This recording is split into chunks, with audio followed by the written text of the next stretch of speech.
ಬಿಡದಿ ಬಳಿಕ ಜೆಡಿಎಸ್ನಿಂದ ಮತ್ತೊಂದು ಅಸ್ತ್ರ ಪ್ರಯೋಗ. ಗೋದಾವರಿ, ಕೃಷ್ಣ, ಕಾವೇರಿ ಜೋಡಣೆಗೆ ಸರ್ಕಾರ ನಿರ್ಧಾರವನ್ನ ಮಾಡಿದೆ.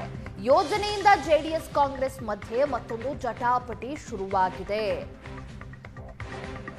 ರಾಜ್ಯದ ಪಾಲಿನ ನೀರು ಹಂಚಿಕೆಯಾಗದೆ ಒಪ್ಪಿಕೊಂಡಿದ್ದಕ್ಕೆ ಸಿಟ್ಟು ಈಗ ಜೆಡಿಎಸ್ಗೆ. ಈ ಯೋಜನೆಯನ್ನ ಬೆಂಬಲಿಸ್ತಾ ಇರುವಂತಹ ಸಿಎಂ ವಿರುದ್ಧ ಕುಮಾರಸ್ವಾಮಿ ಕಿಡಿಕಾರಿದ್ದಾರೆ. ಯೋಜನೆ ರಾಜ್ಯದ ಹಿತಾಸಕ್ತಿಗೆ ಮಾರಕವಾಗಿದೆ ಅನ್ನೋದಾಗಿ ಎಚ್ಡಿಕೆ ಹೇಳಿದ್ದಾರೆ.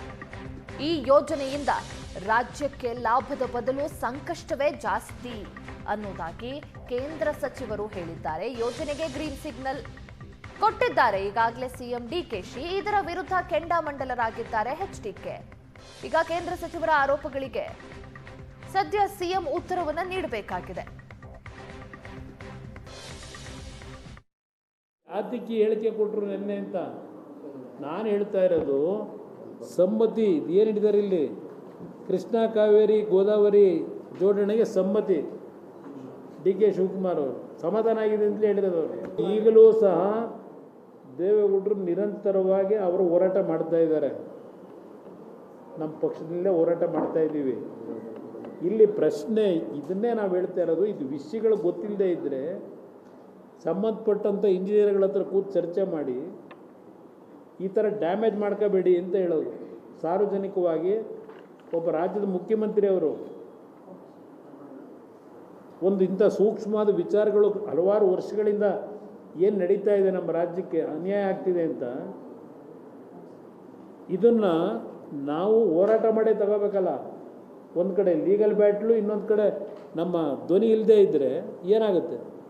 ಆ ದೃಷ್ಟಿಯಿಂದ ಹೇಳ್ತಾ ಇದ್ದೀನಿ ಅಷ್ಟೇ. ಇಲ್ಲೇನು ಯಾವ ಅಸೂಯೆ ಇಲ್ಲ. ಸ್ವಲ್ಪ ಮೈಂಡು ಬೇರೆ ಕಡೆ ಡೈವರ್ಟ್ ಮಾಡದೆ ಇದು ಹೇಳಿಕೆ ಕೊಡಬೇಕಾದ್ರೆ ತಿಳ್ಕೊಂಡು ಹೇಳಿಕೆ ಕೊಡಿ ಅಂತ ನಾವು ಡಿಮ್ಯಾಂಡ್ ಇಟ್ಟಿದ್ದೀವಿ. ಅದರಿಂದ ಹೇಳ್ತಾ ಇರೋದು, ವಿಷಯ ಗೊತ್ತಿಲ್ಲದೆ ಇದ್ದರೆ ಯಾರಾದ್ರೂ ನಮ್ಮ ಇಂಜಿನಿಯರ್ಗಳಿದ್ದಾರೆ, ಎಚ್ ಕೆ ಪಾಟೀಲರು ಅವರು ಬುಕ್ಕೆ ಬರೆದುಬಿಟ್ಟವ್ರೆ ಕೃಷ್ಣ ಕಾವೇರಿಯ ಕಣ್ಣೀರಿನ ಕತೆ ಬಗ್ಗೆ. ಅವ್ರನ್ನಾದ್ರೂ ಕೇಳಿ ತಿಳ್ಕೊಂಡು ಮಾಡಿ ಕೆಲಸನ. ಇಲ್ಲೇ ನಾನು ಅಸೂಯೆಗೋಸ್ಕರ ಹೇಳಿಕೆ ಕೊಡ್ತಾ ಇಲ್ಲ, ರಾಜ್ಯಕ್ಕೆ ಡ್ಯಾಮೇಜ್ ಮಾಡೋ ಕೆಲಸ ಮಾಡ್ಕೋಬೇಡಿ ಅಂತ. ಇದು ಜೋಡಣೆ ವಿಚಾರದಲ್ಲಿ ಕುಮಾರಸ್ವಾಮಿ ಅವರು ಒಂದು ಮಾತು ಹೇಳಿದ್ದಾರೆ ಸರ್, ಇದು ರಿಯಲ್ ಎಸ್ಟೇಟ್ ವ್ಯವಹಾರ ಅಲ್ಲ, ನೀರಿನ ಪ್ರಮಾಣ ಮೊದಲು ನಿಗದಿ ಮಾಡ್ಕೊಳ್ಳಿ. ನಾನು ಈಗ ನಾನು ಅದ್ರ ಬಗ್ಗೆ ಮಾತಾಡಕ್ಕೆ ಹೋಗೋದಿಲ್ಲ. ನಾನು ಯಾವ ಟೈಮಲ್ಲಿ ಯಾರಿಗೇನು ಉತ್ತರ ಕೊಡಬೇಕು ಕೊಡ್ತೀನಿ.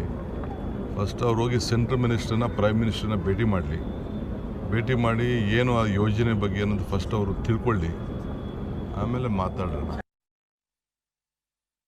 ನದಿ ಜೋಡಣೆ ವಿಚಾರದಲ್ಲಿ ಕುಮಾರಸ್ವಾಮಿ ಅವರು ಒಂದು ಮಾತು ಹೇಳಿದ್ದಾರೆ ಸರ್, ಇದು ರಿಯಲ್ ಎಸ್ಟೇಟ್ ವ್ಯವಹಾರ ಅಲ್ಲ, ನೀರಿನ ಪ್ರಮಾಣ ಮೊದಲು ನಿಗದಿ ಮಾಡ್ಕೊಳ್ಳಿ. ನಾನು ಈಗ ನಾನು ಅದ್ರ ಬಗ್ಗೆ ಮಾತಾಡಕ್ಕೆ ಹೋಗೋದಿಲ್ಲ. ನಾನು ಯಾವ ಟೈಮಲ್ಲಿ ಯಾರಿಗೇನು ಉತ್ತರ ಕೊಡಬೇಕು ಕೊಡ್ತೀನಿ. ಫಸ್ಟ್ ಅವ್ರು ಹೋಗಿ ಸೆಂಟ್ರಲ್ ಮಿನಿಸ್ಟರ್ನ ಪ್ರೈಮ್ ಮಿನಿಸ್ಟರ್ನ ಭೇಟಿ ಮಾಡಿ ಏನು ಆ ಯೋಜನೆ ಬಗ್ಗೆ ಅನ್ನೋದು ಫಸ್ಟ್ ಅವರು ತಿಳ್ಕೊಳ್ಳಿ, ಆಮೇಲೆ ಮಾತಾಡೋಣ.